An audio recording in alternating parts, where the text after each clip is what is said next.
Jadi sama dengan pendidikan anak, bahwa ketika si anak itu belajar membaca, ya maka dia seharusnya kalau menurut pandangan ayah begitu, dia harus tahu kenapa dia tuh butuh membaca begitu. Jangan sampai kemudian si anak itu menguasai sesuatu tanpa tahu sebenarnya ini buat apa begitu. Dan lebih baik lagi kalau dia itu membutuhkan baca karena dia tuh sebenarnya sudah cinta buku, ngebet banget ini ceritanya apa kayak gitu loh. Ya, seperti itu. Dan ya, ini ketika udah cinta ya udah bakalan dia tahu dia baca untuk cinta kayak gitu.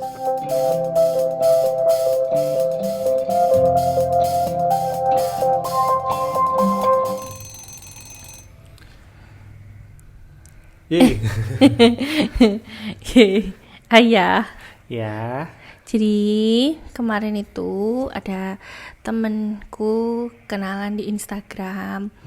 Jadi namanya Mbak Sarasdona Septia. Jadi dia itu kayaknya yang jadi bintang iklan yang pewangi pembersih baju itu bukan sih? Donna Agnesia. Bukan ya? Bukan. Siapa? Sarasdona Septia, Mbak Saras. Okay. Maaf ya Mbak Saras, suami saya suka lawak. Nah beliau ini ingin bertanya tentang homeschooling seperti itu. Terus ajak teman-temannya juga, ada beberapa yang juga penasaran sama homeschooling. Terus pas mereka tanya gimana ya, mau tanya-tanya, oh nggak apa-apa kumpulin aja pertanyaan tentang homeschooling kayak gitu.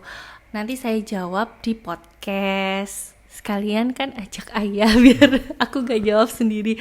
Ya kali aja kalau aku sendirian nanti aku ada yang salah gitu. Jadi aku ajak kamu. Oke. Jadi Mbak Saras ini sudah ngumpulin pertanyaan-pertanyaannya teman-temannya, dan mari kita jawab. Okay. Karena kan sebelumnya udah aku arahin di podcast kita. Sebelumnya kan udah ada 3 tentang homeschooling. Yang pertama, kenapa kita milih homeschooling. Terus yang podcast kedua sama 3 tentang Q&A kayak gitu. Nah, karena mereka pengen tahu tentang homeschooling, jadi sebelumnya aku arahin dulu untuk dengerin podcastan kita yang homeschooling pertama. Terus ada Q&A yang 1 sama 2. Jadi mungkin pertanyaannya tidak banyak, hanya 7. 7 itu banyak. Ya, 7 itu banyak. Ya, coba kita. Mana pertanyaannya mana? Coba nah, dilihat. yang pertama pertanyaannya, pertinyi ini. Itu aduh.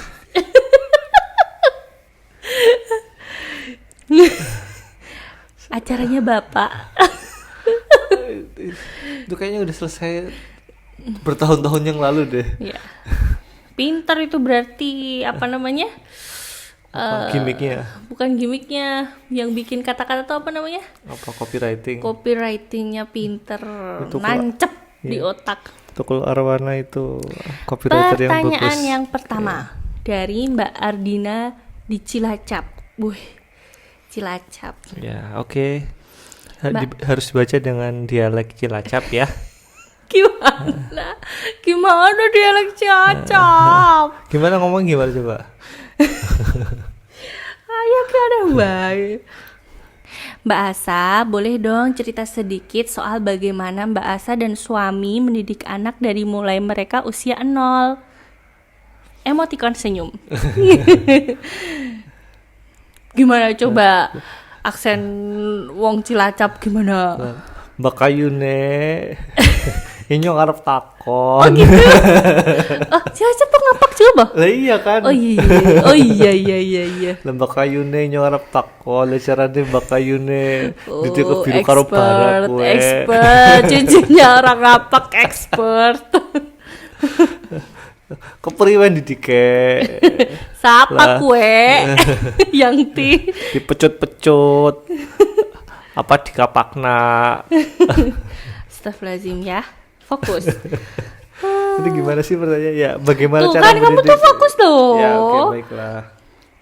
Cerita tentang bagaimana aku sama suami aku, kamu mendidik anak dari mulai mereka usia 0. Dari ayah dulu aja ya. Kayaknya soalnya kalau seingat ayah tuh ya mungkin karena ayah is being ayah gitu. Ya, seorang bapak menjadi seorang bapak sing lah lu. Astagfirullahaladzim, kamu ayah yang seperti itu, kamu suami yang seperti itu.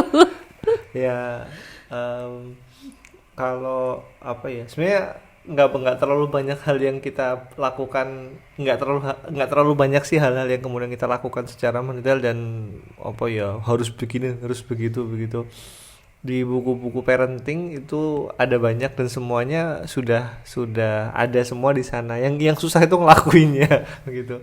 Jadi menjalankan apa yang ada di dalam buku itu yang susah begitu. Kalau pas apa ya pas ini ya pas apa bunda hamil itu kita banyak memperdengarkan apa suara ngaji murotal, Ngajinya ayah dulu juga. sama bunda. Jadi suaranya diutamakan, suaranya yang 0 itu benar-benar asli. dari hamil Ya ya. dari hamil kayak gitu. Meskipun kemudian Pendidikan anak di dalam kandungan. kalau kata Ustadz Fazil Ladim bahwa teori tentang musik klasik dapat membuat anak lebih cerdas itu masih terlalu lemah untuk dijadikan dasar pijakan, tapi kemudian setidaknya karena bayi sudah bisa merespon, sudah bisa mendengar apa yang ada di sekitarnya, maka kemudian perdengarkanlah suara-suara yang baik kayak gitu. Ya. Dan yang terbaik di antara yang terbaik ya jelas Al-Quran. kayak Dan yang gitu. terbaik juga daripada murotal ada suaranya ayahnya dan suaranya bundanya, karena itu membentuk bonding ya. Iya, tapi harus diingat bapak sama ibunya suara bacaan Qurannya juga harus benar. Bondingnya. Makanya ketika menumbuhkan fitrah anak berarti juga menumbuhkan fitrah orang tua juga kan. Nah, iya, jadi ketika kita memang berniat untuk mendidik anak ya harus mempersiapkan diri juga begitu. Masa kita pengen punya anak yang mencintai Quran tapi kita baca Quran aja nggak lancar kayak gitu. Bener banget ya. Terus juga aku ingat ya, dulu waktu aku hamil biru pertama itu, karena ya belum begitu banyak baca buku, terus aku kayak ngambek-ngambekan sama kamu, terus aku ketahuan sama Umi sama Abi kayak gitu. Habis itu dinasehatin kalau ibu yang lagi hamil itu harus mengelola emosinya, karena ketika sedih, ketika senang, ketika kecewa itu adik bayi ngerasain kayak gitu. Jadi memang harus menjaga juga. Ya, oke, itu berarti ini ya pendidikan selama 0 tahun sebelum lahir. Terus setelah lahir di podcast Satu lagi apa? sama diajak baca buku. Diajak diajak baca buku Dialog, baca buku juga kayak gitu. Selain baca Quran juga baca buku. Ya cerita-cerita anak itu udah diceritain sejak ini. Waktu itu aku inget disuruh sama Umi kayak gitu. Ya tentunya di luar ini ya makan makanan bergizi dan lain sebagainya itu sudah jelas gitu ya. Terus lahir ini juga diazanin, kemudian ditahnik kalau memungkinkan, karena memang ada kondisi-kondisi tertentu, terutama kalau misalkan di rumah sakit itu mau tahnik ya agak susah karena memang SOP-nya tidak mengizinkan seperti itu. Ngasih nama yang baik, terus kemudian diakikohin dan lain sebagainya begitu. Terus kalau ayah sama bundanya ngaji, sholat, ya diajak di dekatnya gitu loh. Jadi dia dibiasakan dengan segala hal tentang Al-Quran, iman kayak gitu. Seperti itu. Terus apalagi ya 0 sampai 7 tahun. Ya 0 1 2 3 4 5 6 7. Ngaji. Apa namanya kok ngaji? Berdoa. Apapun kegiatannya, orang tua itu mengucapkan doa secara keras-keras biar diikuti sama anaknya. Ya. Makan, terus habis itu bobo, habis itu masuk kamar mandi, itu yang ngajarin orang tuanya. Jadi ya ini PR besar banget bagi orang tua kayak gitu. Alhamdulillah kalau orang tuanya sudah hafal, kalau belum ya harus belajar belajar bersama-sama, nggak apa-apa bawa bukunya, jadi bawa buku doa kemana-mana gitu. Harus belajar karena memang apa ya, misalkan kita pengen punya anak yang soleh, ya step pertama ya kita harus belajar jadi soleh dulu. Jangan sampai kemudian terus kita pengen anak kita jadi soleh terus kita tidak berbenah. Ya biasanya yang kayak gitu mentah, karena anak itu cenderung mengikuti apa yang dilakukan oleh orang tua ketimbang apa yang dikatakan oleh orang tua, kayak gitu. Ada ungkapan anak itu boleh jadi bisa salah memahami maksud orang tua, tapi anak tidak pernah salah dalam meniru orang tua. Jadi ini yang harus kemudian kita pahami bersama. Kalau misalkan anak kita pengen jadi ahli Quran, maksudnya kita berharap banget anak kita hafal, menjadi hafidz sedini mungkin begitu, ya harus lihat bapak ibunya jumlah hafalannya berapa. Ini yang harus kemudian catatannya seperti itu. Dan Masya Allah. Ya, Masya Allah ya. Berapa Pak? Begitulah pokoknya. Jadi itu, dan kalau ayah pribadi sih ketika berbicara soal tahapan-tahapan mungkin Bunda yang lebih ngerti yang teknisnya ya. Cuman kalau prinsip yang ayah pahami, 0 sampai 7 tahun itu adalah masa dimana kemudian kita memperkenalkan anak kepada penciptanya, memperkenalkan anak tentang kemudian segala sesuatu yang berkaitan dengan Allah dan segala ciptaannya begitu. Dan itu semua kita kembalikan kepada Allah begitu. Misalkan lihat alam yang indah, wah ini langit, yang ciptakan siapa? Allah begitu. Kemudian memperkenalkan Allah pada setiap aktivitas, dapat hadiah dari siapa? Dari Allah. Ayah dapat rezeki dari mana? Dari Allah. Jadi semua dibalikin ke Allah begitu. Sehingga kemudian anak ini akan akan mengenal, perlahan-lahan mengenal siapa Allah dan terbiasa untuk mengenal Allah sebagai satu zat yang tidak asing bagi anak begitu. Hingga nanti kalau ini menurut Pak Hari Santosa yang menemukan ilmu Fitrah Based Education itu, beliau ngomong kalau udah kayak gitu waktu kecil ditanamkan siapa Allah, terus Allah yang memberikan segala-galanya untuk kamu, terus yang mengajarkan bahwa yang mencintai kamu, memberikan kamu hadiah, memberikan kamu apa yang kamu butuhkan tuh Allah. Nanti kalau udah besar tuh udah gak akan tanya Allah itu kayak apa sih, kayak gitu loh. Jadi udah gak tanya-tanya yang hal-hal yang emang beneran Allah ada, kayak gitu. Jadi tidak mempertanyakan lagi gitu loh ya. Ya intinya sudah selesai di usia awal begitu. Dan juga ketika memperkenalkan ibadah kepada anak itu kita harus ingat bahwa anak itu belum diwajibkan beribadah ya.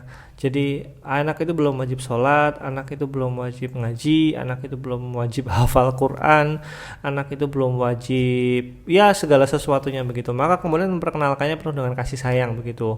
Ayah termasuk orang yang mencoba untuk melawan paradigma bahwa segala sesuatu yang dimulai dari sedini mungkin itu adalah hal yang baik begitu. Misalnya anak cepat membaca, anak cepat menghafal Quran, anak cepat aktivitas banyak lah, apapun bisa ini bisa itu.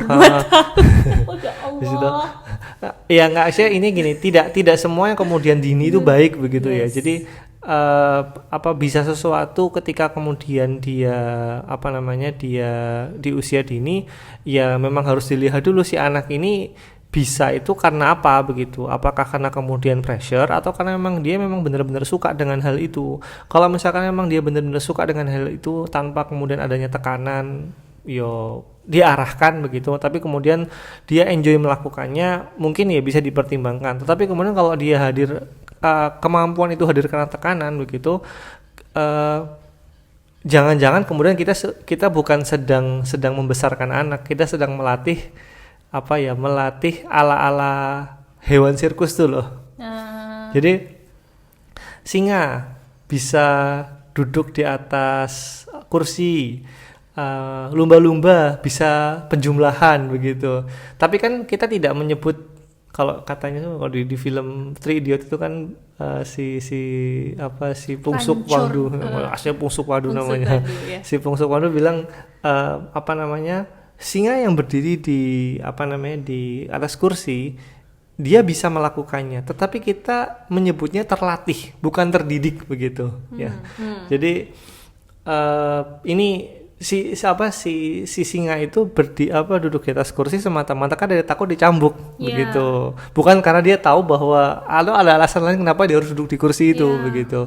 Jadi sama dengan pendidikan anak, bahwa ketika si anak itu belajar membaca, ya maka dia seharusnya kalau menurut pandangan ayah begitu, dia harus tahu kenapa dia tuh butuh membaca, begitu. Jangan sampai kemudian si anak itu menguasai sesuatu tanpa tahu sebenarnya ini buat apa, begitu. Dan lebih baik lagi kalau dia itu membutuhkan baca karena dia tuh sebenarnya sudah cinta buku, ngebet banget ini ceritanya apa, kayak gitu loh. Ya, seperti itu. Dan ya, ini ketika udah cinta ya udah bakalan dia tahu dia baca untuk cinta, kayak gitu ya, loh. seperti itu. Jadi dan itu berlaku pada semua aspek yang lainnya, begitu.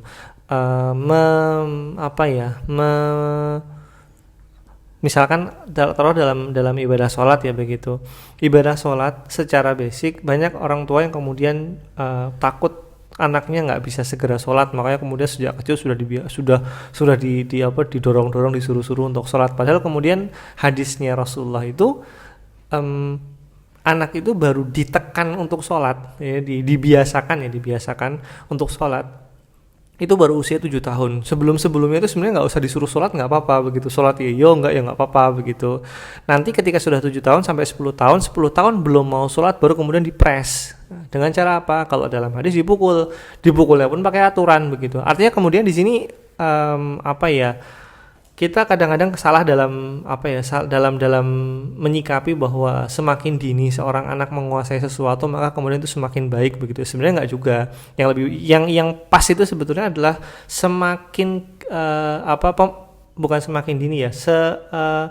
Semakin kita tahu bahwa si anak itu punya alasan kuat untuk menguasai sesuatu, maka semakin baik. Gitu, Bunda. Udah. Gitu ya, ayah kepanjangan ya. Nggak bisa dipotong. Oh, ya nggak bisa dipotong. Ya, maaf ya. Back lagi tuh yang tadi anak yang masuk sekolah lebih awal gitu. Bu Eli Risman. Kita tahu lah siapa Bu Eli Risman ya. Masa nggak tahu? Kalau nggak tahu ya sedikit. Aku tidak tahu. Kamu tidak tahu Bu Eli Risman? Itu orang yang paling kufenin dalam parenting kayak gitu loh. Beliau itu sangat menentang sekali anak yang walaupun dia sudah minta untuk masuk SD, umurnya masih 4 tahun, masih 5 tahun, beliau nentang gitu. Karena memang dari ilmu penelitian otak itu memang kalau anak yang belum waktunya untuk sekolah, kayak misalnya SD sekarang kan memang 7 tahun itu adalah yang pas untuk masuk SD ya. Itu kan bukan sebuah hal yang ujuk-ujuk 7 tahun ya, itu enggak kan, itu pasti sudah ada penelitiannya kan, kayak gitu loh. 7 tahun adalah waktu yang tepat untuk masuk SD.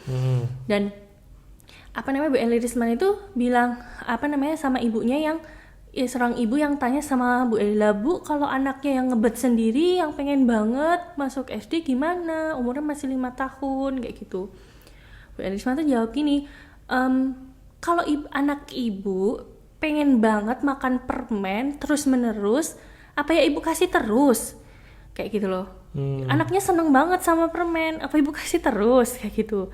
Ibu tahu itu nggak baik kalau banyak-banyak kayak gitu loh. Ibu tahu kalau misalnya dikasih ke anaknya terus-menerus nggak baik. Apakah ibu akan tetap memberikan walaupun anaknya gigih mau minta permen kayak gitu. Gitu juga dengan masuk SD gitu loh. Bu Eli Risman itu bilang, ya kalau misalnya mau masuk SD, pilihlah umur yang paling maksimal dia bisa masuk gitu loh. Kayak Biru sekarang. Misalnya Biru sekarang umurnya 6 tahun. Aku bisa masukin Biru tahun ini ke SD gitu loh. Tapi kan kalau aku ngelihat dari Bu Eli Risman, nasihat Bu Eli Risman tentang jangan memasukkan anak terlalu dini ke SD gitu, ya aku akan mengikuti nasihat Bu Eli Risman untuk ya tahun depan kayak gitu loh. Karena kan Biru kan lahirnya Desember. Desember tuh dia 7 tahun kan. Tapi kan penerimaan tahun ajaran Juni Juli kan kayak gitu. Nah, ya aku akan memilih tahun depan kayak gitu loh. Begitu juga Bu Eli Risman mengatakan kepada ibu-ibu yang lain, pilihlah tahun depan saja gitu loh. Kalau misalnya memang umurnya belum 7 tahun gitu loh. Pilih yang maksimal umurnya. Dan itu bukan hal yang memalukan untuk kebaikan si anak kayak gitu. Iya, pada intinya kan lagi-lagi balik ke masalah persepsi di antara para orang tua yang kemudian ketika kita berprestasi atau mencapai satu prestasi tertentu di usia yang semakin kecil, itu maka kita dianggap semakin hebat begitu. Jenius dan lain sebagainya begitu. Padahal ya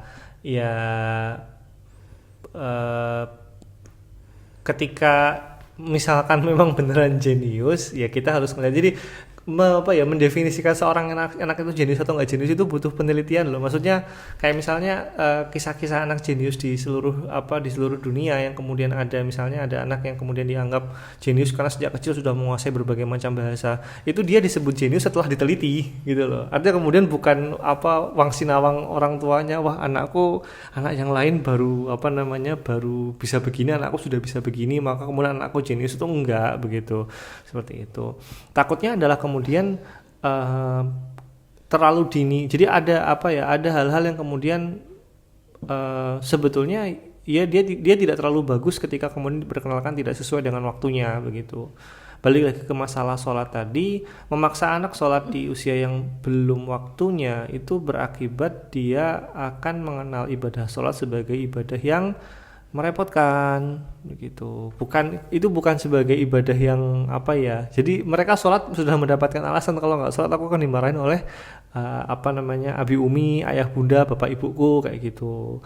Bukan kemudian menghadirkan ibadah sholat sebagai satu hal yang memang dia bisa dia bisa jadikan itu sebagai sarana bercakap-cakap dengan Allah Subhanahu Wa Taala begitu. Ini juga sebenarnya PR bagi kita juga sih ya bunda ya. Soalnya tekanan luar biasanya kitanya ikutin tapi, teori tapi society kadang tidak mengizinkan seperti itu. Udah segede ini kok belum tertib salatnya, kok nggak salat kayak gitu ya, seperti itu.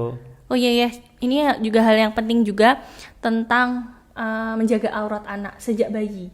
Oh ya. Kan ada banyak ibu-ibu ganti popok sembarangan kayak gitu, tidak menutupi aurat anak kayak gitu, kebelet pipisin aja di tempat yang terdekat gitu. Padahal yang namanya pendidikan anak itu juga mengenai aurat ini kayak gitu loh. Dan ketika kita membiasakan dari kecil dia untuk menutup aurat, umur 4 tahun tuh dia sudah malu kalau ada orang lain melihat dia nggak pakai celana kayak gitu loh. Jadi dia benar-benar malu, kecuali ayah sama bundanya.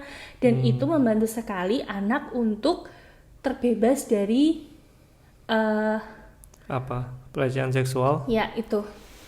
Ya. Itu ini ya tentang pendidikan. Kalau sejak bayi sejak bayi. Makanya ya ada mall itu ada tempat-tempat untuk ganti popok kayak gitu tuh. Itu dipergunakan sebaik mungkin oleh bundanya dan cari yang tempat tertutup gitu loh. Kan ada yang bersama-sama tuh kayak gitu. Jangan, walaupun itu dengan ibu-ibu lain tetap nggak boleh, tetap harus menjaga aurat si anak gitu. Oke, begitu ya. Jadi ini juga bagian dari pendidikan anak ya. Dan sentuhan kasih sayang. Iya, sentuhan kasih sayang juga. Bagaimana kemudian kita berbicara kepada anak, berbicara dengan, kalau setara, pakai istilahnya tuh mulai dari gestur. Ketika kita berbicara dengan anak itu tidak kemudian dia berada di bawah dengan kita, tapi kita menyetarakan pandangan mata kita dengan si anak begitu. Kemudian bahasa yang dipakai juga, kalau Al-Quran itu menggunakan istilah qaulan sadida, perkataan yang lurus. Artinya ya kita mencoba untuk berkata sejujur mungkin dan seadil mungkin dengan si anak. Ketika anak itu benar, maka katakan benar. Ketika anak itu salah, maka kemudian katakan salah. Ketika kita salah, kita akui bahwa kita itu salah begitu. Jangan kemudian sampai keluar kata-kata begitu, alah kamu masih kecil tahu apa, alah kamu masih kecil kok sok ngajarin orang tua. Ketika misalkan yang diajarkan itu, yang dikatakan sama si anak itu memang benar, ya kita harus menerimanya begitu. Misalnya ambil contoh, kita ngajarin si anak untuk menepati janji gitu. Ketika si anaknya kemudian misalkan kita gagal menepati janji kita, terus kemudian si anak bilang, ayah kok nggak menepati janji begitu, ya pembahasannya meskipun kemudian kita dalam posisi yang benar, dalam artian iya mau bagaimana lagi, kerjaannya sudah numpuk dan lain sebagainya misalnya begitu, kita tetap harus mendudukkan diri kita sebagai pihak yang salah. Tidak boleh kemudian bilang bahwa ini lagi sibuk nih, kamu nggak bisa kayak gitu, nuntut kayak gitu. Ini nggak oke. Itu bukan qaulan sadida.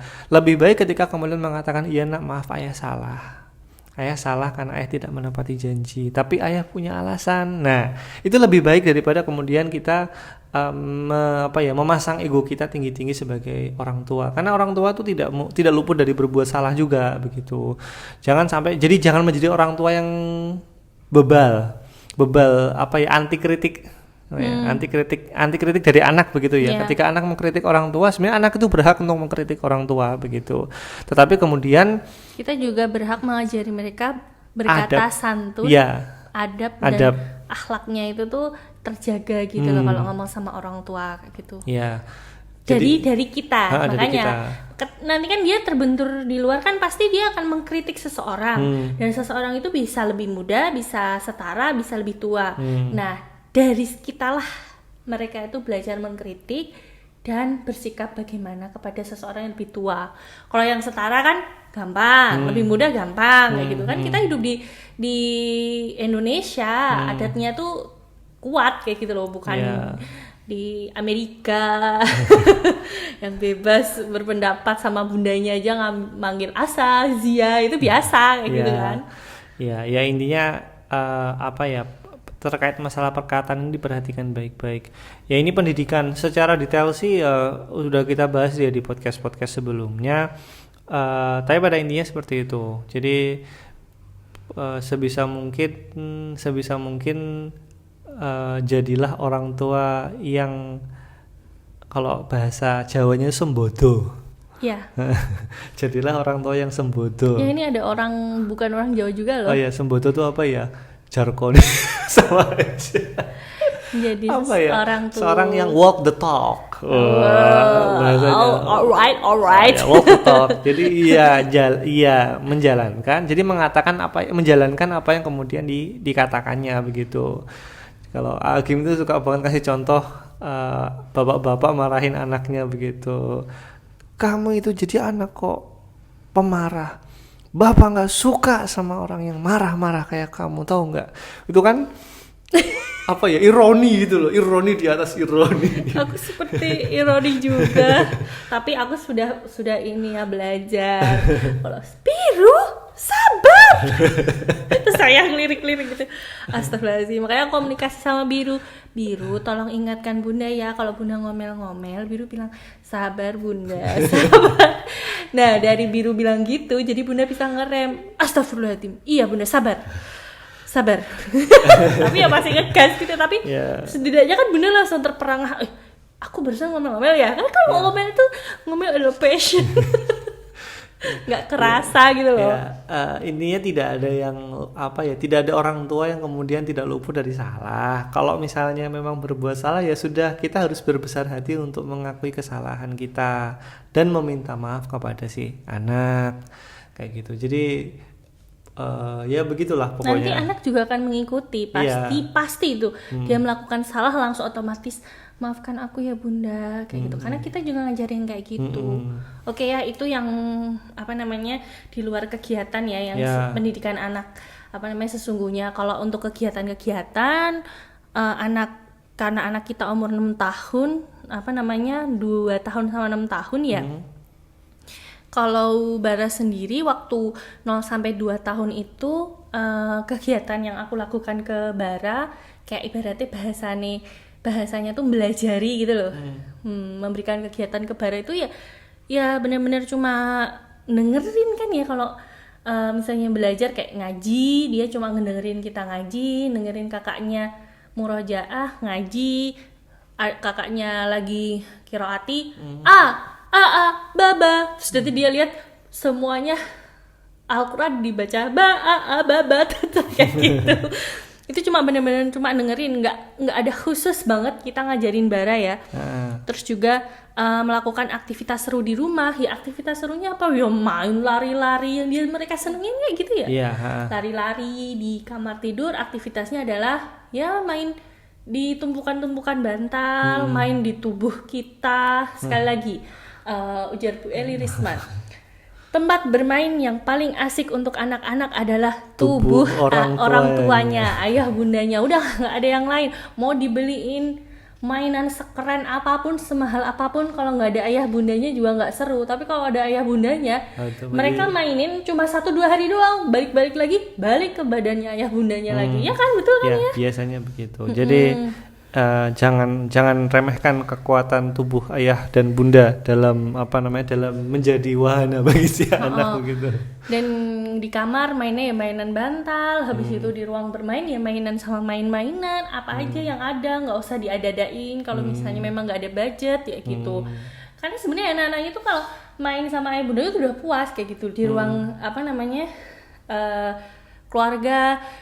Rak buku kita kan cukup banyak dan buku-buku kita cukup banyak ya kayak gitu. Ya mainan dia yang ngambilin buku-buku diterjunin semua ke bawah. Bundanya hanya bisa menarik nafas dalam-dalam, keluarkan. Dia sedang belajar. Walaupun update story, ya Allah kerjaanku sehari-hari kok cuma ngerapiin buku terus ya. Gak ada yang baca itu buku pada berjatuhan, cuma ya sengaja diambilin dijatuhin gitu. Itu cara dia bermain. Di dapur ya dia mainan yang ada di dapur, panci, sotel. Kok sotel sih? Spatula. Ya mainan piring-piringan, kakaknya mainan piring dijadiin UFO, ya apa aja yang ada di rumah itu bisa dijadiin tempat bermain yang paling asik gitu. Dan anak 0-2 tahun tuh kita jarang banget ngajak mereka keluar ya, kecuali ke tempat-tempat yang kayak taman gitu dia biar bebas gitu. Tapi itu jarang sekali karena yang pertama nggak bisa diatur. Kita yang kejar-kejaran sama dia dan itu buat kita capek, emosi. Belum bisa diatur. Dan bener-bener kita udah pokoknya maksimalin main di rumah aja ya, sesekali jalan. Dan pas corona ini ya sama sekali nggak kemana-mana ya, cuma di rumah aja kayak gitu. Seperti itu ya. Terus juga kalau Biru sendiri ya 2-6 tahun Biru sendiri tuh lebih banyak bermain. Terus aktivitasnya ya aktivitas Montessori, habis itu banyak-banyak read aloud. Terus juga apa yang dia sukai kita fasilitasi. Dia sedang suka mewarnai, kita fasilitasi kayak gitu. Dia sedang suka aktivitas main sepeda, kita fasilitasi sepeda kayak gitu. Walaupun sepeda itu tidak harus baru kan, pinjam bisa. Terus beli di bekas bisa. Karena anak yang baru belajar sepeda itu biasanya yang pertama kalau udah bisa dia bosen, atau yang kedua ya dia suka langsung pergi-pergi dan mungkin bisa jatuh-jatuh gitu lah. Itu untuk membuat perasaan ayah bundanya itu nyaman adalah membelikannya bekas saja, karena itu bisa rusak-rusak kayak gitu. Nah, mungkin kalau misalnya kegiatan 0-6 tahun ya cuma itu doang sih. Lebih kegiatannya banyak-banyak aktivitas yang diambil dari buku Montessori, juga dari Pinterest kayak gitu. Jadi kita nggak segitunya sih ya kalau bicara soal homeschooling begitu. Dan ketika ngelihat keluarga-keluarga homeschooler yang lain, ya sebenarnya nggak jauh beda. Maksudnya homeschooling itu manusiawi begitu. Jangan bayangkan kemudian kami adalah dua orang sepasang yang kemudian kita mikir tiap hari belajar anak apa begitu. Nggak segitunya juga begitu. Itu lebih tepatnya bapak ya, nggak mikir gitu. Oh iya, gitu ya. Itu saya yang mikir. Tapi kan Anda ini menikmatinya. Seminggu sekali kan Bunda harus memikirkan Biru seminggu ini pelajarannya apa ya kayak gitu. Waktu berkomunitas ya ini ya.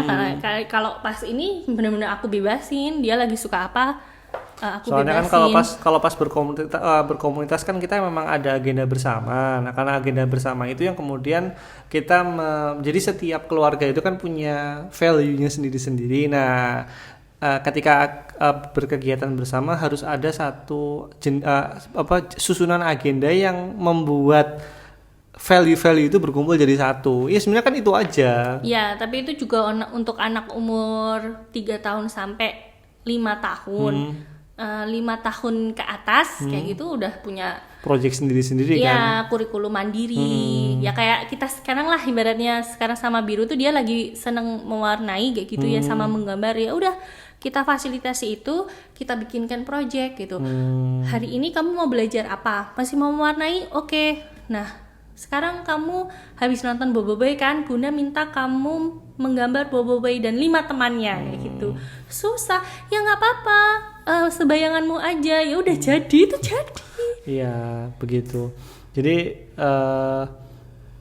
ya lagi-lagi kita harus bilang bahwa nggak muluk-muluk banget ya sebagai orang tua homeschooler gitu. Jadi nggak setinggi bayangan. Kalau katanya dulu Mas Zaki salah satu teman kita di komunitas itu, ketika bahkan kemudian salah satu keluarga yang bisa dikatakan dia adalah keluarga yang menjadi pusat rujukan pembelajaran homeschooling, keluarganya Pak Dodi dan Bu Septi Penny itu ketika sesi yang lebih dekat kepada mereka jadi pernah kemudian ada acara camping khusus bersama keluarganya Pak Dodi dan Bu Septi, dan di sana tuh ada sesi khusus di mana si anak-anaknya Bu Septi dan Pak Dodi, si Enes, Ara sama si Elan ini itu dalam tanda kutip buka kartu pendidikan orang tuanya begitu. Wow, itu Pak Dodi sama Bu Septi itu kayak gimana ya? ya kayak kebuka kartunya semuanya begitu. Jadi bahwa sesungguhnya manusiawi sekali begitu, manusiawi sekali. Jadi nggak penuh dengan kesalahan, penuh dengan introspeksi. Mereka mungkin nyebutnya istilahnya merayakan kesalahan begitu. Ada hari merayakan kesalahan, hari merayakan kegagalan begitu. Ya karena itu bagian dari pembelajaran yo. Seperti itu. Jadi semangat yang harus kita pahami bersama, harus kita resapi bersama adalah bahwa homeschooling itu menyenangkan begitu. Kalau tidak menyenangkan ya jangan homeschooling. Dan bahkan kata Bu Mary Griffith yang nulis sekolah di rumah itu memanfaatkan seluruh dunia sebagai ruang kelas tuh, dia ngomongnya gini: bagi mereka yang sekolah di rumah, belajar sama alaminya dengan bernafas. Kayak gitu. Wah, ini satu pertanyaan aja sudah setengah jam sendiri ya. Soalnya pertanyaannya ini butuh jawabannya panjang. Okay. Itu sebagaimana gini, ada orang tanya bagaimana sejarahnya Rasulullah dari lahir sampai meninggal. Itu kan pertanyaannya pendek sekali. Tapi kita baru menikah umur 7 tahun ya.